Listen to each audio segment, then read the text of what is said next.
Some breaking news right now. Disgraced financier Jeffrey Epstein has taken his own life while he was behind bars here in New York City. Epstein was facing trafficking charges. And what if one of America's most polished family-friendly icons wasn't merely crossing paths with Jeffrey Epstein's world, but moving within the very same shielded network that protected the elite for years?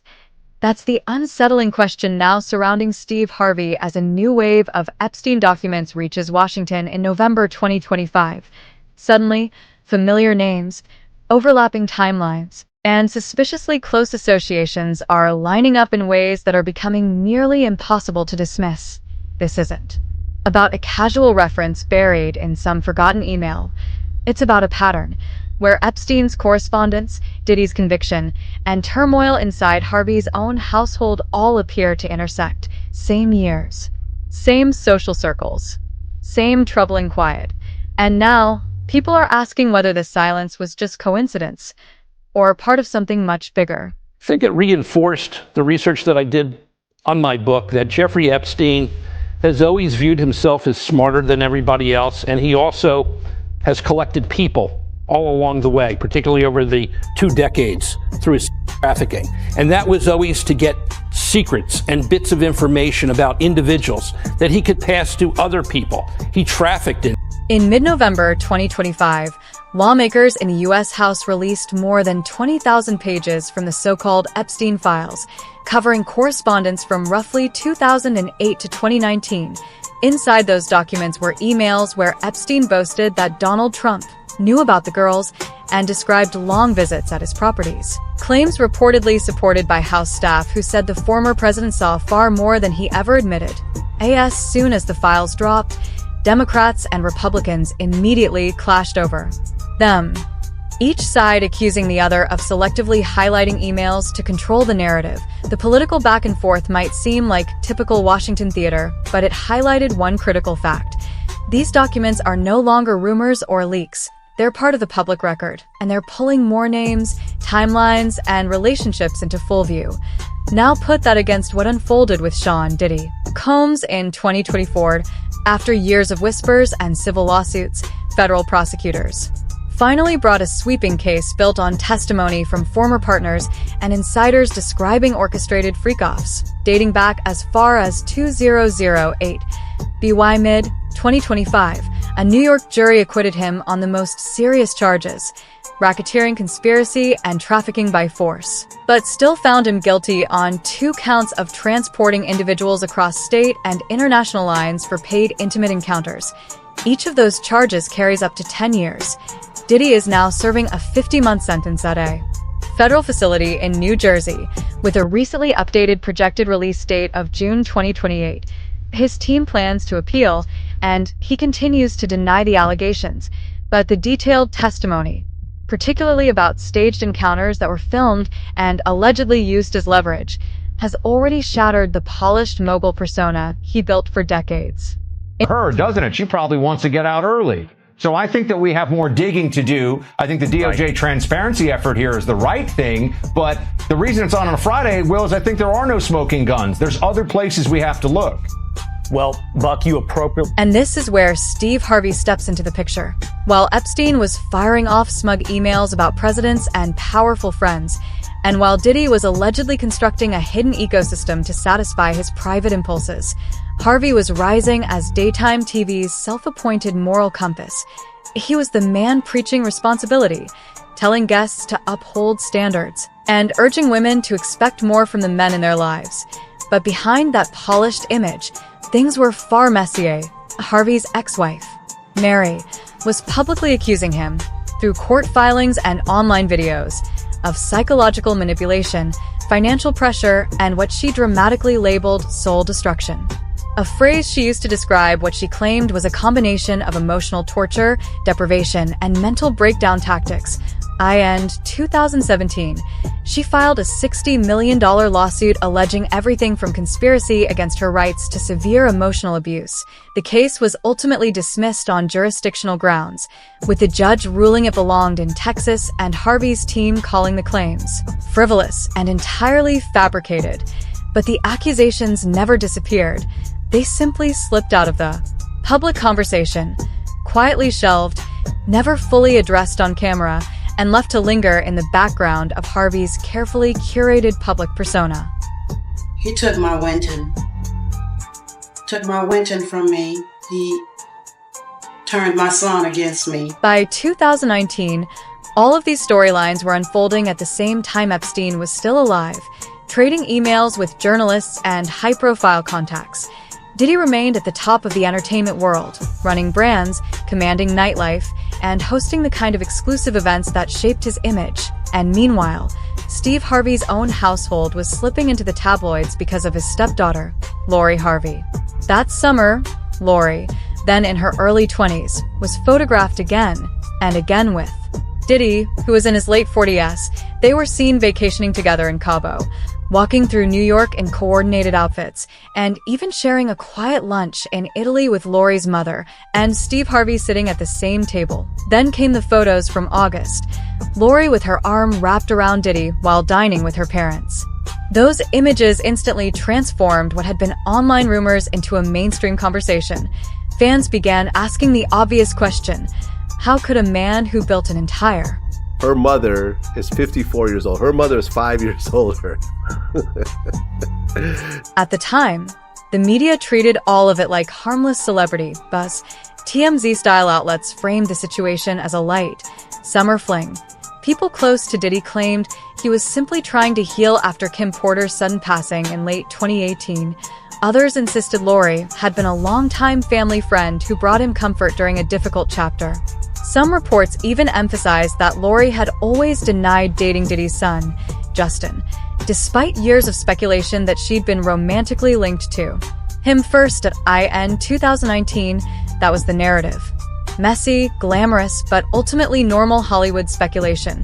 But standing in late 2025, that same timeline reads very differently. Because now we know what jurors heard in federal court. We know that by 2019, Diddy's alleged system of shuttling partners and paid participants from city to city for marathon encounters was already fully in motion behind closed doors. We know witnesses described him keeping recordings, using them as leverage, and relying on. 2 at 49. Diddy is 49 years old. Oh, man! That is a 27-year... At the same time, the newly released Epstein emails add a revealing layer to how the ultra-wealthy viewed risk and why so many felt untouchable. Epstein's messages, often typed in all lowercase with odd punctuation quirks like he, show a man so comfortable in his protection that he didn't even bother to fix obvious mistakes while discussing presidents, accusers, and highly sensitive situations. In one 2019 exchange, he wrote that Trump knew about the girls, referencing staff accounts of how frequently the future president was around. And another, he was strategizing with writer Michael Wolff about how to spin Trump's public comments into leverage or bargaining power. The tone throughout is casual, dismissive, almost bored, like someone who believed that nothing he typed could ever threaten his freedom or reputation.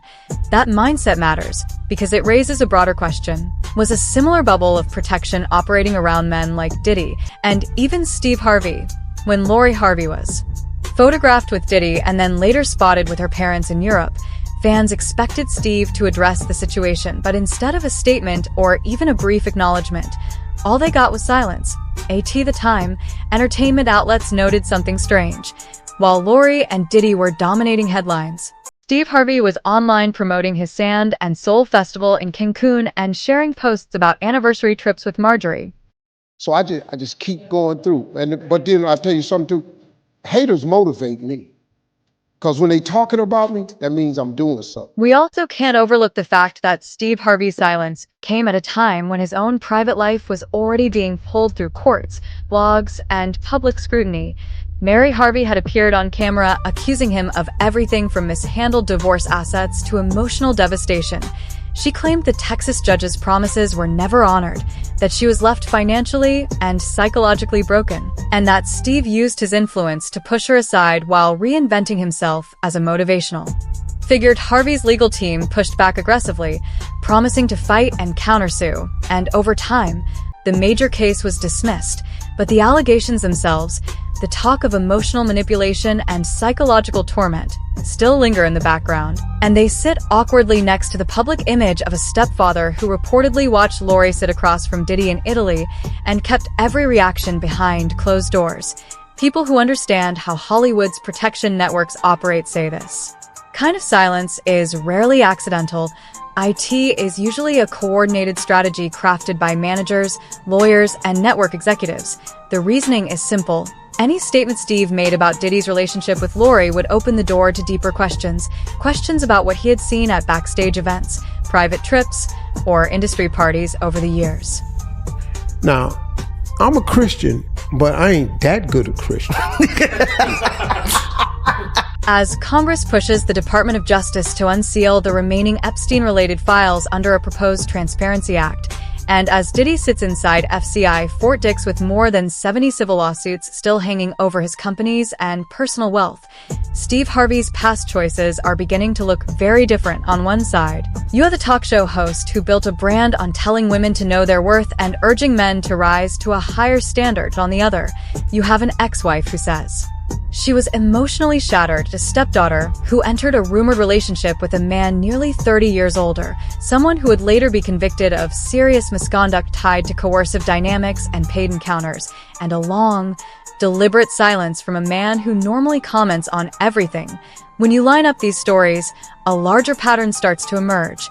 One not just about individual scandals, but about systems of protection. Epstein bragged casually in his emails about using sensitive information as leverage. Diddy's accusers described recordings, controlled environments, and financial pressure used to keep people compliant and silent. And SteveHarvey, according to legal filings and interviews, fought relentlessly to shape the narrative around his divorces while recasting himself as a wiser, redeemed public figure. Put all of that next to the 2019 photos of Lori Harvey and Diddy sitting with her parents at family lunches, and then compare it with the 2025 reality, fresh Epstein. Hey, hell hath no fury like a woman scorned. Well, Steve's learning that the hard way tonight. Steve's ex-wife, Mary Harvey, is angry, and she's going public. For years, we've been told that SteveHarvey's world existed on a completely different shelf from the nightmare names of Jeffrey Epstein and Sean Diddy Combs, as if daytime talk shows, family-friendly game nights, and motivational tours had nothing in common with leaked emails, sealed affidavits, and federal indictments. But when you follow the paperwork instead of the PR, that illusion starts to collapse. Mary Harvey's $60 million lawsuit wasn't dismissed because a judge declared Steve innocent. It was dismissed because an LA judge said the case legally belonged back in Texas, where their divorce had ended in 2005. A technical ruling, nothing more. And yet the accusations she laid out, soul destruction, deprivation, psychological torment, never went away. They simply floated there, unresolved and unaddressed, at the same time. Epstein's emails from 2008 through 2019 reveal a man typing carelessly, dropping lines like Trump knew about the girls, citing House staff testimony, and discussing leverage as casually as if he were talking about lunch reservations. His typos, his lowercase rambles, his bizarre phrasing, none of it hid the blueprint of influence and pressure sitting right in plain sight, and running parallel to both timelines was Diddy's pattern, the one prosecutors say stretched back more than a decade. Travel, recruiting, coordinated private encounters that would eventually land him in a New Jersey federal facility with a 50-month sentence, a pattern the jury didn't accept in full, but accepted enough to convict him of transporting people across borders for paid sexual encounters, enough for the Bureau of Prisons to revise his release date to June 2028 after multiple internal substance-related violations. When you zoom out, the real story doesn't begin with a leaked photo or a trending clip. It begins with documents. On one side, Epstein's 20,000-plus pages of correspondence released in November 2025, messy emails that still map out the mechanics of power and secrecy. Anything wrong, they're suddenly going to be in the spotlight, and that's just a kind of a strange scenario that we're finding ourselves in. As to why they released it, I mean, look, the grand jury materials, I think, were kind of properly protected by a judge who said, no, it's not enough just that the world's really excited and wants to know kind of scurrilous details about Epstein and Maxwell. The judge, I think, properly, respected the statutory protections we